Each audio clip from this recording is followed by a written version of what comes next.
যে দপ্তরটা আমার আছে, আমার additional chief secretary mister Barun Kumar Roy সাহেব এসেছেন, রত্নাকর রায় সাহেব ছিলেন, রাও সাহেব ছিলেন, সেক্রেটারি ছিলেন, আর আমাদের দুজন এমএলএ সাহেবরা এসেছেন, মিনাজুল আরফিন আজাদ, তারপরে মুশারফ ভাই, ডিএম সাহেব, অল বিডিওস, সবাইকে নিয়ে মিটিং আমরা করলাম। রিনিউয়েবল এনার্জি থেকে আমরা, বিকল্প শক্তি থেকে আমরা চিকি দিতে পারি আমাদের উত্তর দিনাজপুরে।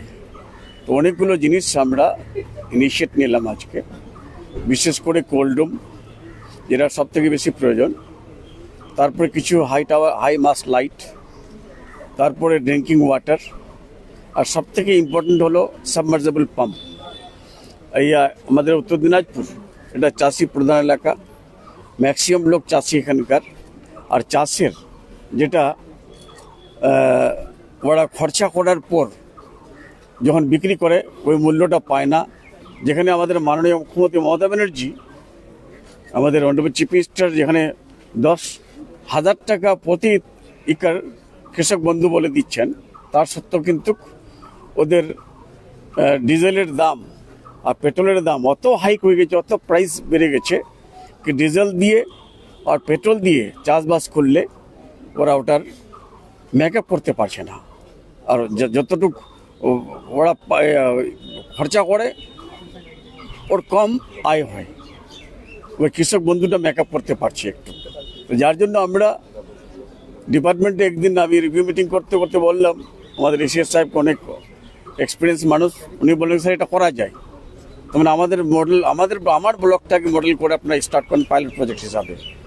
তাকে আজকে এমএলএ সাহেবরা বললেন কি না, আমাদের ব্লকের দরকার আছে, আমরা সবকটা ব্লকে ড্রিঙ্কিং ওয়াটার, তারপরে হোস্টেল, তারপরে DM office, block office, 2 SP office, তারপরে সাবমার্জেবল পাম্প আর স্ট্রিট লাইট, এগুলোর আমরা আজকে একটা কোল্ড রুম, এগুলো আমরা আজকে প্ল্যানিং আমরা বিভিন্ন। আজকে মাধ্যমিকের রেজাল্ট হয়েছে পশ্চিমবঙ্গ সরকারের মধ্যশিক্ষা পর্ষদ থেকে, উত্তর দিনাজপুরের মন্ত্রী আপনি, ওটা রাজ্যের মন্ত্রী, গর্বের বিষয় আদৃত সরকার রায়গঞ্জ কর্পোরেশন হাই স্কুলের রাজ্যের মধ্যে টপার 696 তার নম্বর, কি বলবেন আপনি? আমি ওনার মা বাবাকে, প্যারেন্টসকে আমি ধন্যবাদ দিচ্ছি, ছেলেটাকে অত্যন্ত ধন্যবাদ কি আমাদের আজকে জেলার নামটা উজ্জ্বল করেছেন উনি, আর পরিবারের নাম উজ্জ্বল করেছেন। শুধু একজন হাইয়েস্ট মার্কস শুধু না, ওই স্কুলে 4 জন বোধহয় জেলাতে, আমাদের জেলাতে টপ 10-এর মধ্যে 4 জন আমাদের জেলাতে আছে, যার জন্য আমাদের জেলার অত্যন্ত রেজাল্ট ভালো হয়েছে। জেলাবাসীকে আমি ধন্যবাদ দিচ্ছি, আর প্যারেন্টসকে, ওদের মা বাবাকে আমি ধন্যবাদ দিচ্ছি, ছেলে 4টাকে আমি ধন্যবাদ দিচ্ছি যে আমাদের জেলার নামটা আজকে সারা পশ্চিমবাংলায় উজ্জ্বল করেছে। এই এনএজির যে সিস্টেমটা আছে স্যার, কি প্রাইভেট ইনস্টিটিউট বা প্রাইভেট এডুকেশনাল ইনস্টিটিউট ওরা ব্যবহার করতে পারে না? গভর্নমেন্ট আগে নিজেরা খরচা করলে পারবে, কেন পারবে না? সাবসিডি। স্যার বলবো যে বিষয়টা, আজকে আপনি, আপনার দপ্তর বারবার বদল হচ্ছে, এখন রিনিউয়েবল রিসোর্সেসে আপনি আছেন, কিন্তু আপনার এই বিধানসভা ক্ষেত্রে আজকে মাইনরিটির যিনি স্টেট প্রেসিডেন্ট তিনিও আছেন, মিনাজুল আরফিন আজাদ আছেন, গল্পকর এবং চাকুলিয়াতে বারবার একটাই ডিমান্ড আছে, মন্ত্রী সব করেছে, রাস্তাঘাট, ড্রেন, কিন্তু কলেজ হয়নি, কি বলবেন? কলেজও হবে, কলেজের জন্য জায়গা দেখা গেছে, কলেজ হবেই, না হবার কোনো প্রশ্ন নাই, কিন্তু সময় লাগবে। এমনিতে একদিনে তো আর কলেজটা হয়ে যাবে না, আগে কলেজের জমি লাগে, জমি যদি আমরা পেয়ে যাই, তারপরে কলেজের অ্যাপ্রুভাল লাগে, তারপরে আপনার অ্যালটমেন্ট হয় টাকার, তারপর ফান্ড স্যাংশন হয়, স্যাংশন হওয়ার পর টেন্ডারে যায়, টেন্ডার হওয়ার পর ওয়ার্ক অর্ডার বাইর হয়, ওয়ার্ক অর্ডার হওয়ার পর তারপরে কাজটা স্টার্ট হয়, কাজ স্টার্ট হওয়ার পর কমপক্ষে কলেজটা হতে হতে সময় লাগে। স্যার, এই যে আপনাদের দপ্তর থেকে যে মডেল করা হলো উত্তর দিনাজপুর জেলাকে, এই কাজ কতদিনে শুরু হবে? শুরু তো আজ থেকে স্টার্ট হয়ে গেল, আর শুরু হওয়া বাকিটা কোথায় আছে? আমাদের মুখ্যমন্ত্রী কোনো কাজ ফেলে রাখে না।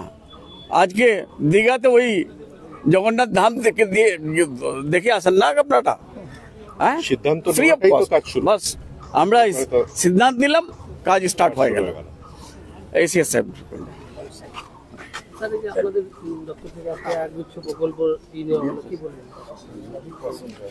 মাননীয় মন্ত্রী বিস্তৃতভাবে জানিয়েছেন কি কি আমরা প্রকল্প নিয়েছি, এটা আর মানে আরেকবার পুনরাবৃত্তি করার কোনো প্রয়োজন নেই। আমাদের টার্গেট এবং আমাদের প্রায়োরিটি যেটা আমরা বললাম হচ্ছে সোলারাইজেশন অফ এগ্রিকালচারাল পাম্পস। এটা একটা বড় কাজ, এটা আমরা মানে আমাদের নিজেদের টাকা থেকে, মানে ডিপার্টমেন্টাল বাজেট থেকেও যেমন নিয়েছি, আমরা নাবার্ডকেও অ্যাপ্রোচ করেছি ফান্ডিং করার জন্য। নাবার্ড এগিয়ে এসে কিছু ফান্ড দিয়েছে এবং আমরা এটা প্রায়োরিটি হিসেবে দেখছি। যেহেতু এই জেলা, উত্তর দিনাজপুর জেলা, মাননীয় মন্ত্রী বললেন কৃষি প্রধান জেলা, তাই জন্য এটা আমাদের জন্য খুবই মানে অন্যতম প্রায়োরিটি। দ্বিতীয় যেটা উনি বললেন সেটা হচ্ছে যে cold room, solar cold room. আপনারা জানেন যে পোস্ট হারভেস্ট, যেটা মানে চাষের পরে চাষি ভাইরা অনেক সময় তাদের যে উপজ হয় তার থেকে খুব ভালো মানে দাম পায় না অনেক সময়, কেননা বাজারে তখন সাপ্লাই অনেক বেশি। তো আমরা এই যে কোল্ড স্টোরেজের কথা ভাবছি, তাতে ওরা সাপ্লাইটা কিছুদিন যদি ধরে রাখতে পারে, এই সবজি হোক ফল হোক, সেটাকে যদি কিছুদিন ধরে রাখতে পারে তাহলে দামটা তারা পাবে। বিভিন্ন বাজারে আমরা এই পরিষেবা দেওয়ার ব্যবস্থা করছি এবং তার জন্য একটা ছোট্ট ইউজার ফি ধার্য করা হবে, মানে যারা এটা ব্যবহার করবে এই সার্ভিসটা তাদের একটা ছোট্ট ফিস দিতে হবে, সেটা দিয়ে এটার মানে রক্ষণাবেক্ষণ, মেইনটেনেন্স এইগুলো চলবে। এর সবচেয়ে বড় সুবিধে হচ্ছে যে যেহেতু সোলার পাওয়ারে বা সৌর শক্তিতে চলে, তাই জন্য এতে কোনো ইলেকট্রিসিটি বিল মানে হবে না, যেটা অনেক জায়গায় দেখা যায় যে ইলেকট্রিসিটির বিল অনেক বেশি আসছে বলে লোকে এই পরিষেবাগুলোকে পাচ্ছে না, সেইটা আশা করি আমরা এখানে হবে না।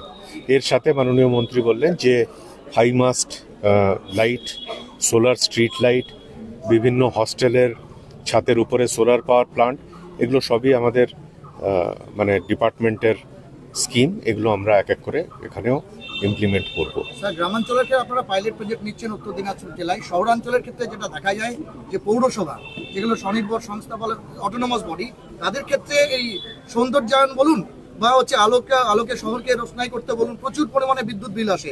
কয়েক কোটি টাকা বলা চলে সরকারি খাতেই সে বিদ্যুৎ বিল বাকি আছে। শহরাঞ্চলের জন্য কি আপনারা সোলার প্যানেল সিস্টেমের কথা ভাবছেন? শহরাঞ্চলে অ্যাকচুয়ালি WBSCDCL হচ্ছে স্টেট নোডাল এজেন্সি।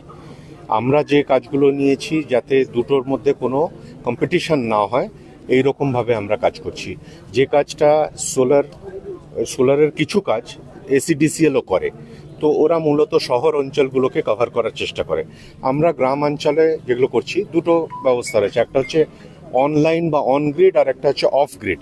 আমরা যে পরিকল্পনাগুলো নিয়েছি সেগুলো মূলত অফ গ্রিড, আর অন গ্রিড যেগুলো হয় বা গ্রিডের সঙ্গে যেগুলোর মানে সংযোগ ঘটাতে হয়, সেটা ACDCL এর মাধ্যমে করতে হয়।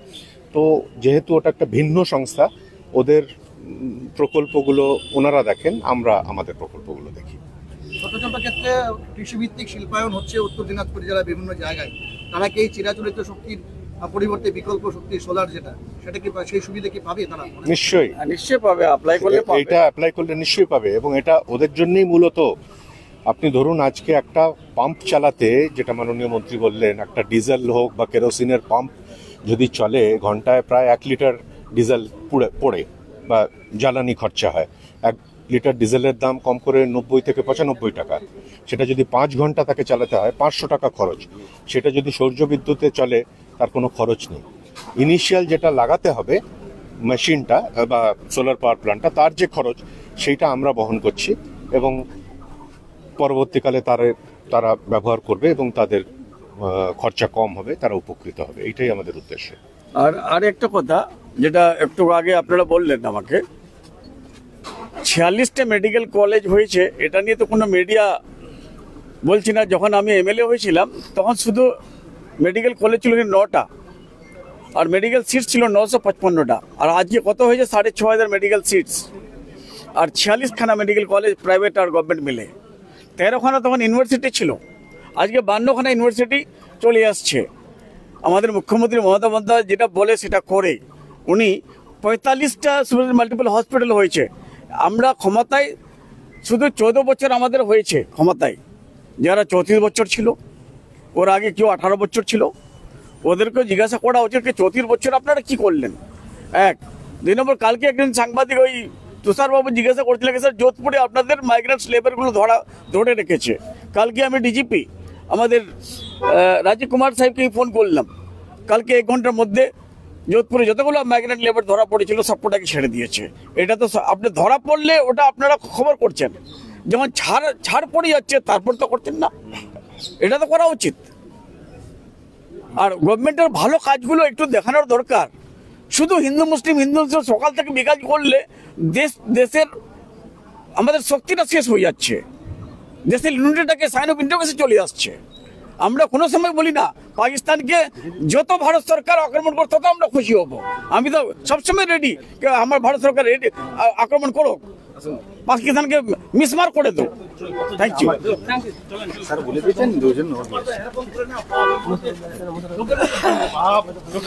এখন দিলীপ ঘোষের টাইম, এখন যা বলবে দিলীপ ঘোষ বলবে, আমরা নাই। দিলীপ ঘোষ का समय चल रहा है। देख लो आगे माइकটা ধরো। এটা হলো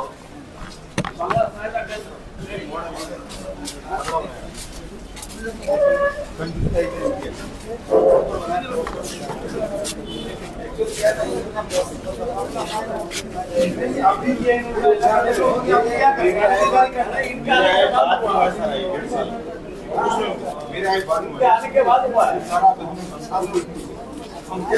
वो भी के बाद हुआ।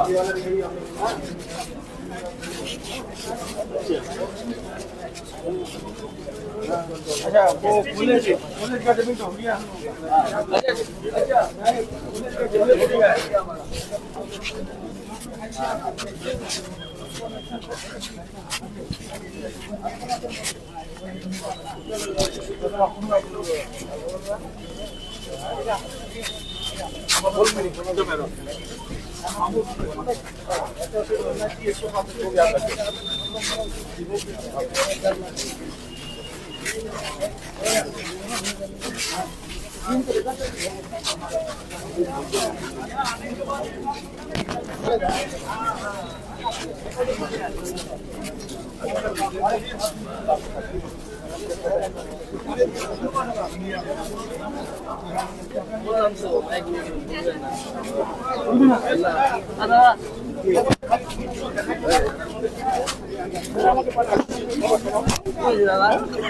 কালকে তো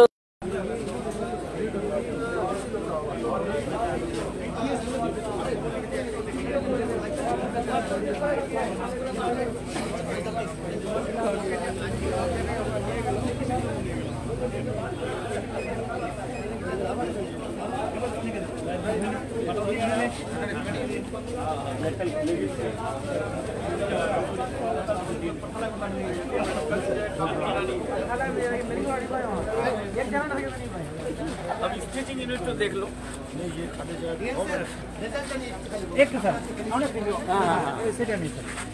बोल दीजिए মানে উনি গেছিলেন ফেলিসিটেট করতে, আমরা খবরটা দেখি।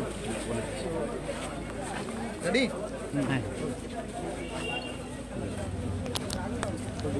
হ্যাঁ স্যার, আজকে আপনার জেলার দেখা যায় 4 জন ছাত্র যে আছে স্টেটে টপ 10-এর মধ্যে আছেন, একটা ফার্স্ট র্যাঙ্ক আছে। বলার এটাই আছে, আমাদের জেলার জন্য খুবই গর্বের দিন আছে আর খুব খুশির খবর আছে কি টপ 10 যে মাধ্যমিকে হয়েছে আজকে সকালবেলা যখন রেজাল্ট বেরোলো আমাদের 4 জন আমাদের মেধাবী প্রার্থী টপ 10-এ এখানে এসেছে। আর সবথেকে ভালো জিনিস কি র্যাঙ্ক 1 भी আমাদের জেলা থেকেই হয়েছে। আমি আপনাকে ডিটেলটা আদ্রিতা সরকার হচ্ছে র্যাঙ্ক আমাদের ফার্স্ট হয়েছে। 8 র্যাঙ্কে হয়েছে সত্যম সাহা, মন্যে বাসক হচ্ছে 9th র্যাঙ্ক ও 10th র্যাঙ্কে হয়েছে কৌস্তব সরকার। 2 জন আমাদের করোনেশন হাই স্কুলে স্টুডেন্ট আছে, একজন আমাদের এখানে আপনাদের যে শারদা বিদ্যা মন্দির আছে, একজন কালিয়াগঞ্জ সরলা সুন্দরী কালিয়াগঞ্জ স্কুলে আছে। তো আশা করছি আমি সকলকে যারা ভালো রেজাল্ট করেছে সকলকে আমাদের রাজ্য সরকার জেলা প্রশাসন পক্ষ থেকে অনেক অনেক শুভেচ্ছা। আর আগামী দিনে একটু যেহেতু রেজাল্টটা ভালো হয়েছে বাকি স্টুডেন্টরা যারা আছে ওরা বি একটু মোটিভেশন পাবে এখান থেকে, ওর রেজাল্টটা ভালো আমাদের হবে এই ছেলেগুলোকে দেখে। আর আমি তার পাশে যতগুলো আমাদের টিচার যারা আছে, টিচার ফ্যাটার্নিটি যারা যে ভালো খুব পড়াশোনা করিয়েছে, ওদের প্যারেন্টস গার্জেন সকলকে আমার শুভেচ্ছা আমরা জানাতে চাইছি এখানে। স্যার বলছি যে চাইল্ড রেশিওতে আমরা যদি দেখি মহিলারা অনেক বেশি এবার অ্যাপিয়ার হয়েছে মাধ্যমিকে উত্তর দিনাজপুর থেকে, রেজাল্ট ভালো, কি বলবেন? আমার তথ্য আমার কাছে নেই, বাট আজ ওরাল রেজাল্টটা খুবই ভালো হয়েছে এটা বলতে। Thank you sir, thank you.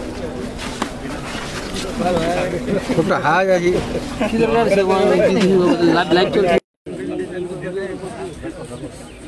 না WhatsApp না না না দাঁড়াও, ইয়ে মনে দরকার নেই আসো ভাই ফোনটা ধরে ঘুম এই এখানে ভাইজান ভাই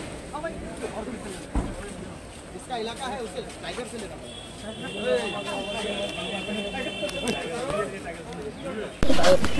अनवर भाई हम लोग मामा का साथ में है। টাইগারের নিয়ে নেব মনিদা যেই প্রশ্নটা আপনাকে করব, উত্তর দিনাজপুর শিক্ষার মানচিত্রে পিছিয়ে পড়া, কিন্তু বারবার আমরা দেখেছি পিছিয়ে পড়ার পরে একবার এগিয়ে যাচ্ছে।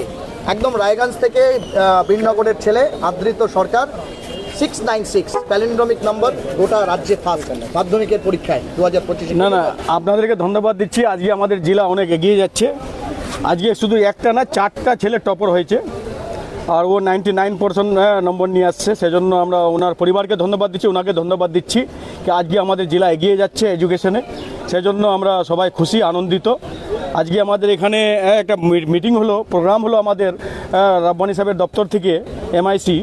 আজকে আমাদের DM সাহেব ছিল, আপনার ACS ছিল, আর সেক্রেটারি ছিল, সবাই আসে মিটিংটা করলো এখানে। আমাদের SDM ADMরা সবাই আসছিল, জেলা পরিষদ মেম্বর, সভাপতি, পঞ্চায়েত সমিতি মেম্বর, প্রধান, অল জেলা পরিষদ মেম্বর সবাই আসে মিটিংটা করলাম। এই যে আমাদের আজকে ইলেকট্রিকের যে আমাদের হাইমাস লাইটগুলো লাগাইছি, ইলেকট্রিক থেকে আমরা যে চাষবাস করি, আজকে ওইটার আমাদের এখানে মিটিংটা হলো। খুব ভালো লাগলো আমাদেরকে। মন্ত্রী সাহেব আশ্বাসন দিল কি আমাদের চাষিদের জন্য কিছু কাজ হবে আমাদের উত্তর দিনাজপুরে, যেন আমাদের চাষিদেরকে যেন তেলের পয়সাটা লাগবে না, আমাদেরকে সব গভর্নমেন্টের ফ্যাসিলিটিতে হবে। সোলার প্লান্ট থেকে আমরা চাষবাস করতে পারবো। তারপরে মাঝে মাঝে যে বড় বড় মার্কেট আছে, সবজি মার্কেট, ওখানে আমাদের সবজি ভাইরা যারা বিক্রি করতে নিয়ে আসে, যাদের সবজি বেঁচে যায়, বিক্রি করতে পারে না, তাদের সবজি ফেলে দিতে হয়, না হলে ফেঁকে দিতে হয়। তো সেই জন্য ওটার জন্য 5 টনের 6 টনের 10 টনের কোল্ড স্টোরেজ হবে ওখানে হাটের মধ্যে, যেন 1 সপ্তাহ পরে ওই সবজিটা আবার খুলে আবার বাইরে করে বিক্রি করতে পারে। খুব আমরা ধন্যবাদ দিচ্ছি আমার অনারেবল চিফ মিনিস্টারকে, আমাদের মন্ত্রী গোলাম রব্বানি সাহেবকে, ওনার দপ্তর থেকে যারা অফিসার আসছিল তাদেরকে ধন্যবাদ দিচ্ছি, আমাদের DM साहब को धन्यवाद दीजिए। कॉलेज को लेकर उम्मीद खो रहे हैं इलाके के लोग। देखिए ना, बार बार कॉलेज के बारे में बोल रहे हैं, कॉलेज के बारे में हम लोग खुद ही बोल रहे हैं, आपको बोलने का जरूरत नहीं पड़ेगा कॉलेज के बारे में। आज ही हम लोग DM साहब को बोले कि कॉलेज का जमीन हम लोग रेक्टिफाई कर लिए हैं, और DM साहब बोले कि नहीं हम लोग प्रपोजल भेज दिए हैं कलकत्ता, और प्रपोजल हम लोगों का वहाँ पर नवान्ना तक चला गया है। अब रहा सवाल, उनका एक इंक्वायरी टीम आएगा कॉलेज का जमीन देखने के लिए, उस वक्त कॉलेज होगा, कहीं नहीं होगा कॉलेज। DM साहब बोला कि एक कॉलेज चाकुलिया में, एक कॉलेज ग्वालपोखरा में जरूरी है एजुकेशन के लिए। कॉलेज तो कॉलेज के बारे में हम लोग खुद ही बोल रहे हैं, इससे पहले भी सरकार था 34 साल सोए हुए थे, कुछ नहीं किया था। ITI कॉलेज जितने भी हम लोग किए हैं, आज ममता बनर्जी की सरकार में एक भी नहीं था। आज हम लोग कर पा रहे हैं दीदी के गवर्नमेंट में, इसलिए दीदी को धन्यवाद देते हैं, शुक्रिया अदा करते हैं। रब्बानी साहब का डिपार्टमेंट जो रिन्यूएबल एंड रिसोर्सेस है, एनर्जी रिसोर्सेस, प्राइमरी और हाई स्कूल में क्या आप लोग इसका पहल करेंगे? क्योंकि प्राइमरी और हाई स्कूल में जो इलेक्ट्रिक बिल आता है काफी तादाद में। तो मंत्री साहब बोल ही दिए कि जितने भी हाई स्कूल के हॉस्टल हैं और हाई स्कूल में जितने सोलर प्लांट हो चुका है, हो रहा है, और फिर उसका प्रपोजल भेजा गया है ताकि इलेक्ट्रिक बिल दिया नहीं जाए। सिर्फ उसमें नहीं, जितने भी सोलर प्लांट होगा सब में सोलर पंप होगा, मर्सिबल पंप होगा, उसमें भी सोलर प्लांट लगेगा। स्कूल के बारे में प्राइमरी स्कूल में भी लगेगा, सब स्कूल में लगेगा। आहिस्ते आहिस्ते शुरू हुआ है, जो हुआ था नहीं कभी जिंदगी में, वो तो अब शुरू हुआ है, होने जा रहा है। हाई स्कूल में हो चुका है, प्राइमरी में होगा, ब्लॉक में बहुत बड़ा बिल होगा, ब्लॉक में भी होगा सोलर प्लांट, इस तरफ सब जगह होगा। থ্যাংক ইউ बाबू जी तो धोने नहीं तो